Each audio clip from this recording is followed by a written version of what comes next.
तो नमस्कार साथियों, कैसे हैं आप सभी लोग। उम्मीद करता हूँ आप सभी अच्छे होंगे और हमारे लेसन्स पढ़ रहे होंगे। तो एग्ज़ाम्स बहुत नज़दीक आ चुके हैं आप लोगों के, तो प्रिपरेशन कर लो एग्ज़ाम्स की। और आज की वीडियो में बात करेंगे 9th क्लास की जो बुक है एनसीईआरटी की, भारत एवं समकालीन विश्व। तो इसका जो फर्स्ट लेसन है फ्रांसीसी क्रांति, फ्रेंच रेवोल्यूशन। तो इसको आज चैप्टर को हम इसमें पूरा पढ़ने वाले हैं, टॉपिक बाय टॉपिक।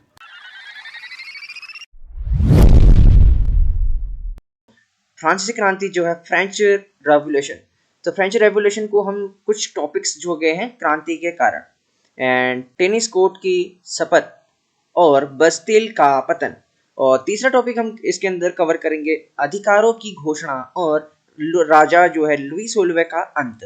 ठीक, और उसके बाद चौथा टॉपिक हम कवर करेंगे आतंक का राज। और उसके बाद हम टॉपिक कवर करेंगे पांचवा नेपोलियन का उदय और महत्व, नेपोलियन का उदय कैसे हुआ, कब हुआ, ये चीज करेंगे। और प्रभाव, इम्पैक्ट क्या रहे, ये चीज हम कवर करने वाले हैं सारे के सारे। तो यार सबसे पहले हम बात करेंगे फ्रांसीसी क्रांति के कारण, जो हमारा फर्स्ट टॉपिक था। तो फर्स्ट टॉपिक में हमने देखा कि यार क्रांति अचानक हुई और उसके पीछे चार बड़े कारण रहे। ठीक है, क्रांति जब हुई थी यार, फ्रांसीसी क्रांति हुई थी। देखो, जैसे क्रांति इसलिए की जाती है कि किसी देश को अच्छा बनाने के लिए या फिर किसी चीज को महत्व देने के लिए, किसी चीज को जो गलत हो रहा है आपके समाज में, तो उस चीज को सही करने के लिए लोगों द्वारा एक बहुत बड़ा क्रांति की जाती है, तो उसे हम क्रांति बोलते हैं। तो क्रांति जब हुई थी, तो ये क्रांति हुई कब थी यार, सबसे पहले तो हम पढ़ेंगे ये क्रांति हुई थी हमारी 1789 में। ठीक, 1789 में ये क्रांति हमारी स्टार्ट हो गई थी। और उसमें क्यों हुई थी एक, उसके सबसे पहले हम कारण जानेंगे। जो कारण मैं अभी आपको बता रहा हूँ, लिटरली मैं सच में बता रहा हूँ, 100% शायद ये आपके एग्जाम में आ ही सकता है कि यार किस फ्रांसीसी कारण के जो मुख्य चार बड़े कारण हैं वो लिखिए। तो चार बड़े कारण हैं हमारे राजनीतिक कारण, एक रहा हमारा पॉलिटिकल प्रोसेस, और दूसरा रहा हमारा सामाजिक कारण, और तीसरा रहा हमारा आर्थिक कारण, जो कि खाली खजाना और महंगाई जैसे लोग चीजों का विरोध करता है, जो आर्थिक कारण रहा हमारा। उसके बाद रहा हमारा बौद्धिक कारण। ठीक, चार कारण रहे। तो टॉपिक बाय टॉपिक हम एक एक करके सभी चीजों को समझते हैं। ठीक, तो सबसे पहला टॉपिक था हमारा इधर राजनीतिक कारण। तो जो फ्रांसीसी क्रांति हुई थी, जो उसका फर्स्ट जो कारण था वो था राजनीतिक कारण। तो राजनीतिक कारण से आप समझते क्या है, राजनीति है क्या। राजनीति मतलब जो राजनेता होते हैं। ठीक, जो हमारे राजनेता होते हैं, तो उनके बारे में बता रहा हूं मैं। तो राजनेता जो होते हैं, तो मतलब उनका क्या वहां पर महत्व था, उस टाइम पे क्या चीजें उनके बीच थी जो ऐसा यहाँ पर हमें देखने के लिए मिला कि क्या चीजें इन्होंने ऐसा करी होंगी। तो सबसे पहले था तानाशाही शासन। ठीक, जो टॉपिक है आप एक एक करके याद कर लीजिए इसे। राजनीतिक कारणों में क्या रहा, तानाशाही शासन। फ्रांस में राजा का शासन पूरी तरह से निरंकुश था। राजा लुई 16 खुद को ईश्वर का प्रतिनिधि मानता था और किसी के प्रति जवाबदेह नहीं था। मतलब जो फ्रांस का राजा था, तो उस समय फ्रांस का राजा कौन था, लुई 16। तो इसे आप इस तरीके से भी लिख सकते हैं या फिर 16 भी लिख सकते हैं, कोई दिक्कत नहीं है। ठीक, या हिंदी में भी 16वां भी लिख सकते हैं। तो फ्रांस के राजा लुई 16 थे उस टाइम पे, और वो मतलब तानाही शासन था। मतलब किसी की सुनते नहीं थे, जबकि जनता की सुनना नहीं, कोई उनके द्वारा दिए गए नियमों का पालन नहीं, मतलब उनका कोई लेन देन था ही नहीं, केवल जनता से केवल उनको परेशान करके रखना था। ठीक, अयोग्य राजा। लुई 16 एक कमजोर शासक था जो अपनी पत्नी मैरी एटोनेट और चापलूस दरबारियों के साथ के प्रभाव में रहता था। ठीक, लुई 16 था वो कमजोर शासक था एकदम, उसका शासन जो था वो कमजोर था। जो अपनी पत्नी, उनकी पत्नी कौन है, देखो अगर कहीं पर कनेक्ट आप पर पूछा गया आपको, तो ये चीज जरूर से याद रख ले, ये वाला शब्द जरूर याद रख लेना कि उनकी पत्नी कौन थी। बट ज्यादा मेरे ख्याल से तो नहीं आता है ये क्वेश्चन। ठीक, और इनके साथ बस मस्ती में रहते थे लुई 16, और कुछ करते नहीं थे, जनता के बारे में सोचना नहीं, बिल्कुल फ्रांस उस समय पर डूब रहा था, बिल्कुल एकदम गिर रहा था नीचे को फ्रांस एकदम, और ऊपर को बढ़ना तो छोड़ो ये बात, उनका देश में मतलब ऐसे प्रभाव इनकी तरफ से फैल गया था। और कुछ चापलूस दरबारी, मतलब दरबार जब हो जाता था, पहले क्या होता था, राजा होते थे। यहाँ पर आपका साफ साफ लिखा है कि राजा, राजा लुई 16 लिखा है, तो राजा होते थे उस टाइम पे, तो उनके दरबारी होते थे, मतलब एक दरबार होता था जहाँ पर सभा होती थी, तो उन दरबारियों के प्रभाव से वो ऐसे ही रहते थे। ठीक, अयोग्य राजा था वो। तीसरा था यहाँ पर हमारा राजनीतिक कारण में भ्रष्ट प्रशासन। तो सरकारी पद बेचे जाते थे और प्रशासन में भ्रष्टाचार चरम पर था, कोई एक समान कानून नहीं था। जिससे आम जनता परेशान थी। तो राजनीतिक कारण हमारा ये रहा, ठीक। तो भ्रष्ट प्रशासन था उस समय पे। सरकारी पद बेचे जाते थे, सरकारी जो पद आते थे तो उनको बेच करके या फिर पैसे दे करके खरीद करके लिया जा सकता था, ठीक। ऐसा वहां पर शासन था उस समय पे। और प्रशासन में भ्रष्टाचार चरम पर था। भ्रष्टाचार चरम का मतलब होता है कि बढ़ रहा होता है, जो बढ़ते जा रहा होता है, बढ़ते जा रहा होता है, वो भ्रष्टाचार बढ़ते जा रहा था। और भ्रष्टाचार मतलब होता है अत्याचार करना जनता के ऊपर और एक दूसरे के प्रति एक को भड़काना, ऐसे भ्रष्टाचार जो था वो बढ़ता जा रहा था। ऐसा कोई एक समान कानून नहीं था, किसी भी जनता के लिए समान कानून नहीं बनाया गया था, जिससे आम जनता परेशान थी, ठीक। तो ये अपना टॉपिक क्लियर हो गया यहाँ पे। नेक्स्ट, सामाजिकरण कि सामाजिकरण क्या है इसके। तो भारी असमानता रही उस टाइम पे, क्या रही, भारी असमानता रही हमारी, ठीक। मतलब किस चीज की असमानता रही, देखो इन्होंने क्या किया, सामाजिक कारण, मतलब आप इस चीज को याद रख लीजिए, सोशल केसेस। तो मतलब यार सामाजिक का मतलब है समाज। आप जो हम लोग रहते हैं ये समाज है, जो हम लोगों ने बनाया गया ये समाज है। तो समाज को क्या करा इन्होंने, तीन स्टेट, तीन भागों में विभाजित कर दिया, बांट दिया। विभाजित का मतलब है बांट देना, आप इस शब्द को यूज कर सकते हैं, आप उत्तर देते हैं तो तीन भागों में क्या करा इन्होंने, बांट दिया। अपने वहां पर के लोगों को तीन प्रकार वर्गों में बांट दिया गया, ठीक है। प्रथम स्टेट, पादरी वर्ग जिसका नाम रखा, ठीक है। आप ये जरूर लिखना शब्द, जो फर्स्ट जो स्टेट जो चुना था वो पादरी वर्ग था, चर्च के बड़े लोग हुआ करते थे वो, ठीक। और द्वितीय स्टेट्स में जो बांटा, कुलीन वर्ग कहते हैं उसे, ठीक, कुलीन वर्ग। तो अमीर और सीमांत लोग इसके अंदर उन्होंने रखे हुए थे। जब तृतीय स्टेट जो बनाया था उसमें किसान, मजदूर, व्यापारी और मध्यम वर्ग के 98% आबादी इसके अंदर डाल दी उन्होंने, ठीक। तो ये तीन स्टेट्स यहाँ पर उन्होंने उनके द्वारा बनाए गए, ठीक है। ये वाला और ये वाला और ये तीन स्टेट्स बनाए गए, पादरी वर्ग और कुलीन वर्ग और किसान, मजदूर, व्यापारी, मध्यम वर्ग, ये अलग बना दिया, ठीक। अब क्या करते थे ये जो तृतीय वर्ग के लोग हैं, तो इन्होंने किया गया था, प्रथम वर्ग के एवं द्वितीय स्टेट्स के को जन्म से ही विशेषाधिकार प्राप्त कर दिए जाते थे। जो मतलब ये हैं ये लोग, इनके जो जन्मेंगे जो लोग, उनको ही चर्च का बड़ा लोग या अमीर लोग के अंदर रखा जाता था, जिनसे कोई भी टैक्स उस समय नहीं लिया जाता था, ठीक। और जो लास्ट के बचे हमारे तृतीय स्टेट्स, तो इस लोग की आबादी को क्या करते थे ये लोग, कर लगाते थे इन लोगों पर। मतलब कर लगाने का मतलब होता है टैक्स लगाना। आजकल आप समझ गए कि टैक्स किसे कहते हैं, टैक्स लगाते थे इनके ऊपर, कि जिससे यार ये जो अनाज उगाते थे उसका भी टैक्स भर के उसको देंगे, और जो भी चीजें कर रहे हैं सरकार द्वारा वो भी सारा टैक्स इनको देंगे, ठीक है। तो ये टैक्स इनको भरना पड़ता था उस समय पे, ठीक। अब पढ़ते हैं अपना तीसरा कारण हमारा जो है, तीसरा कारण जो है आर्थिक कारण है, खाली खजाना और महंगाई।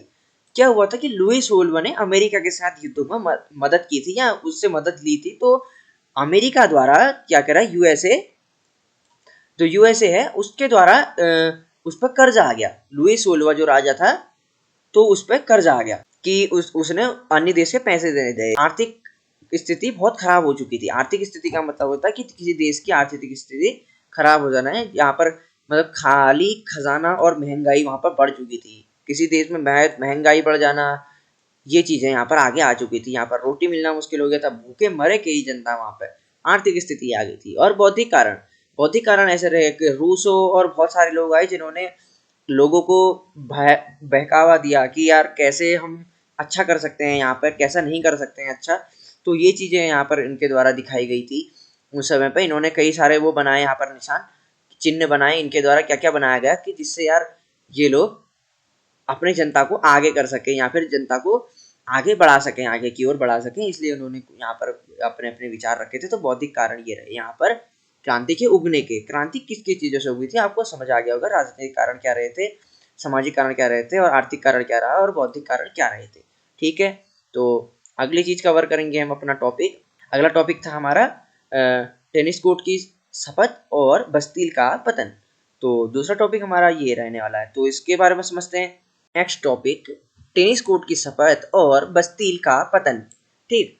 तो टेनिस कोर्ट क्या है, एक जगह है, एक स्थान है जहां पर लोगों ने क्रांति को उगाने के लिए वहां पर एक शपथ रखी कि यार कैसे हम क्रांति को बढ़ावा देंगे और क्या चीज करेंगे, ठीक। एक शपथ ली उन्होंने। कोर्ट ये हो गया, कोर्ट शब्द आप से समझ जाएंगे।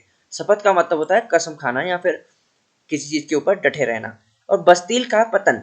बस्तील एक ऐसा इलाका है, किला, जिसे किला बोलते हैं, हमारे यहाँ पर क्या बोलते हैं, किला, ठीक, इसे बोलते हैं किला, किला होता है। और का पतन, पतन का मतलब होता है उसे धराशायी कर देना, गिरा देना या फिर ध्वस्त कर देना, ठीक। तो जब राजा ने टैक्स को बढ़ाने की कोशिश की तो थर्ड स्टेट के लोगों ने विरोध कर दिया, ठीक। जो राजा था उन्होंने टैक्स को बढ़ा दिया उनके ऊपर, तो उन्होंने थर्ड स्टेट्स के जो लोग थे तो उन्होंने विरोध कर दिया, भड़क गए वो लोग, ठीक है। उन्होंने एक टेनिस कोर्ट में जमा होकर कसम खाई कि अब जब तक देश के लिए नया संविधान, कॉन्स्टिट्यूशन नहीं बन जाता तब तक वे पीछे नहीं हटेंगे। तो उन्होंने ये शपथ खाई थी कि जब तक ये नया संविधान और नया संविधान नहीं बना लेते इधर अपने देश के लिए, तो तब तक हम पीछे हटने वाले नहीं है।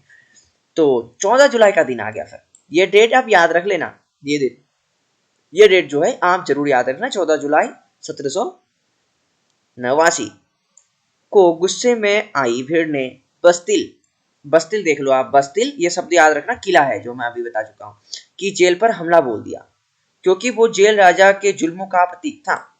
बस्तिल जो है एक जेल है, किला है जहां पर बंद किया जाता है लोगों को, तो उन्होंने बस्तिल को ध्वस्त कर दिया कुछ लोगों ने मिल करके, ठीक है। वो कब किया था, 14 जुलाई 1789 में, जब फ्रांसीसी क्रांति स्टार्ट हुई थी, यहाँ पर स्टार्ट हुई है फ्रांसीसी क्रांति, तो इन्होंने तब इसे ध्वस्त कर दिया था। इसी दिन को आज भी फ्रांस का नेशनल डे माना जाता है, तो इसी दिन को नेशनल डे माना जाता है अभी भी यहाँ पर फ्रांस में, ठीक है। और उसके बाद हम अगला टॉपिक कवर करेंगे, अधिकारियों की घोषणा और राजा लुई सोलवे का अंत। तो अधिकार क्या थे, कि क्या घोषणा की गई, अधिकार जो हमारे मानव के अधिकार हैं भारत में भी हैं, और घोषणा मतलब उसे पारित कर देना, और राजा, राजा हो गया और लुई सोलवा हो गया उनका राजा का अंत, अंत का मतलब होता है खत्म कर देना, तो उनके राजा को उन्होंने उस टाइम पे मार दिया था। तो क्रांतिकारियों ने declaration of the rights of man pass किया, जिसने सबको बराबर का हक दिया, ठीक। क्रांतिकारियों ने एक राइट्स बना लिया था, वहां पे एक कानून बना लिया था जिसमें सबको बराबरी का हक दिया था, जैसे अभी हमारे इंडिया में है, ठीक। तो 1791 में फ्रांस एक संवैधानिक राजतंत्र बन गया। संवैधानिक का मतलब आप समझते होंगे, कॉन्स्टिट्यूशन यानी संविधान वहां पर एक लागू कर दिया गया, तो वहां का एक राजतंत्र बन गया। अभी भी लोकतंत्र नहीं है, अभी भी राजतंत्र बन गया, ठीक है। लेकिन राजा लुई सोलवे ने पड़ोसी देश के साथ मिलकर क्रांति को दबाने की साजिश रच दी। तो फिर क्या किया लोगों ने, और उसको पकड़े जाने पर जनवरी में 1793 में राजा को गिलोटीन, गिलोटीन पर चढ़ाकर सरेआम मौत के घाट उतार दिया। फ्रांस अब एक गणतंत्र रिपब्लिक बन चुका था, ठीक। गिलोटीन ये शब्द आप सुन रहे होंगे आप शायद पहली बार, तो जो लोग पहली बार सुन रहे हैं, ये एक ऐसी मशीन है जिस पर लोगों को टंगा करके मार दिया जाता था या फांसी दे दी जाती थी, तो वो मशीन पर इनको चढ़ा करके मार दिया गया है इन्होंने, जैसे वो जनता को मारता था तो सेम वही चीज अपना करके इन्होंने इसे मार दिया, ठीक है। अब हमारा ये वाला टॉपिक कवर करेंगे, आतंक का राज। तो राजा के मरने के बाद सत्ता मैक्सिमिलियन रेबोस्पियरे के हाथ में आई। जो सत्ता है वहां पर का जो राज्य, राज मतलब राजा बना, वो सत्ता कहते हैं जिसे, तो ये सत्ता किसके हाथ में आ गई अब, मैक्सिमिलियन रेबोस्पियरे। ये शॉर्ट क्वेश्चन आपके आ सकता है कि राजा लुई सोलवा के बाद राजा वहां पर कौन बना था, तो सत्ता कौन संभाल रहा था, अब सत्ता बन गई है, क्या हुआ, संविधान आ गया था तो सत्ता बन गई है, ठीक। तो उसको कौन संभाल रहा था, मैक्सिमिलियन रेबोस्पियरे, ठीक है। ये आप याद रख लेना, ये चीज जो मैंने हाईलाइट की हुई है, ये चीज आपको याद रखने की बहुत ज्यादा सख्त जरूरत है, ठीक है। 1793 से 1794 तक फ्रांस में आतंक का राज चला, ठीक।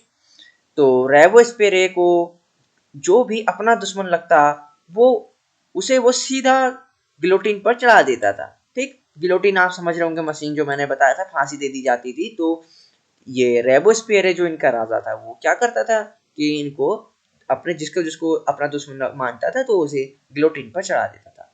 लगभग 17,000 लोग मारे गए। आखिरकार जनता उससे तंग आ गई और खुद रेबोस्पियरे को भी गिलोटिन पर चढ़ा दिया गया। जनता इतनी भड़क गई है, आप देखो कि यार जो उनका सत्ता संभालने के लिए नया आया था राजा, तो मैक्सिमिलियन रेबोस्पियरे, तो उसे भी गिलोटिन पर उन्होंने चढ़ा दिया।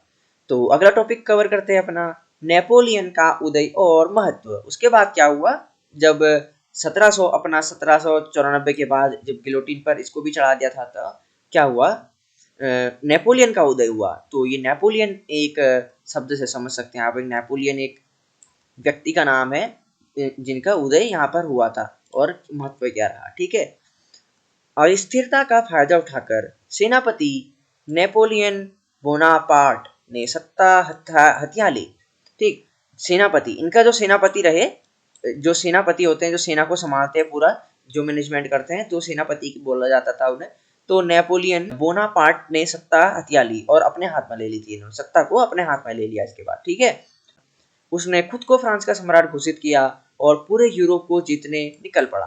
अब वो यूरोप को भी जीतने निकल पड़ा, अब अपना को फ्रांस का राजा मान करके यूरोप को भी जीतने निकल पड़ा। यूरोप में भी उन्होंने युद्ध छेड़ा।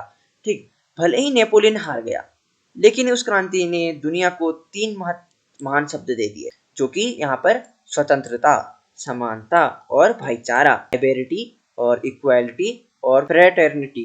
तो भारत के संविधान की प्रस्तावना में भी ये शब्द यहीं से लिए गए हैं। तो जब भारत का संविधान बना तो वो कैसे कैसे बनाता था कि एक तो स्वतंत्र यानी लोकतंत्र होना चाहिए भारत में, समानता, तो समानता होनी चाहिए सभी व्यक्तियों में, जैसे अभी भारत में सभी लोग समान रूप से हैं वैसी समानता, और भाईचारा होना चाहिए सभी लोगों में। ऐसे यहाँ पर भारत का संविधान बनाया गया है हमारा। ठीक है, तो हमें सीखने के लिए क्या मिला इस पे से कि हमारा देश कैसे चलता है, इन 3 चीजों से चलता है, स्वतंत्रता, समानता होनी चाहिए सभी में और भाईचारा होना चाहिए सभी में। ऐसे करके देश को एक अच्छे तरीके से मैनेजमेंट किया जा सकता है, चलाया जा सकता है, जो कि संविधान पक्का संविधान बनाया जाए और ऐसे ही चलाए।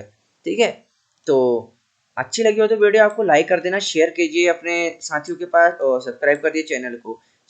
उम्मीद करता हूँ आपको समझ में आया होगा फ्रांसीसी क्रांति क्या है। अगर नहीं भी आया हो तो आप कमेंट कर देना मुझे कि मैं वापस टॉपिक को इसके जो क्वेश्चन आंसर हैं इसके लेसन के, तो मैं उन्हें आपको कवर करके बताऊं कि आप एग्जाम के लिए प्रिपेयर कर सकें आप लोग। आपको शायद मेरे ख्याल से तो अब मैं जितना समझाया आप समझ गए होंगे, और जो मेन डेट्स हैं मैंने जो हाईलाइट्स की हैं, तो वो चीज़ों को मैं क्या करूँगा डिस्क्रिप्शन में डाल रहा हूँ मैं, और आप उन चीज़ों को वहाँ से पढ़ लेना ताकि आपके एग्जाम के लिए काम आ सके। तो उम्मीद करता हूँ आपको समझ में आया होगा सारा चीज़ें, और एग्जाम की तैयारी कीजिए। बेस्ट ऑफ लक, एंड मैं मिलता हूँ नेक्स्ट टॉपिक पर, तब तक के लिए बाय बाय।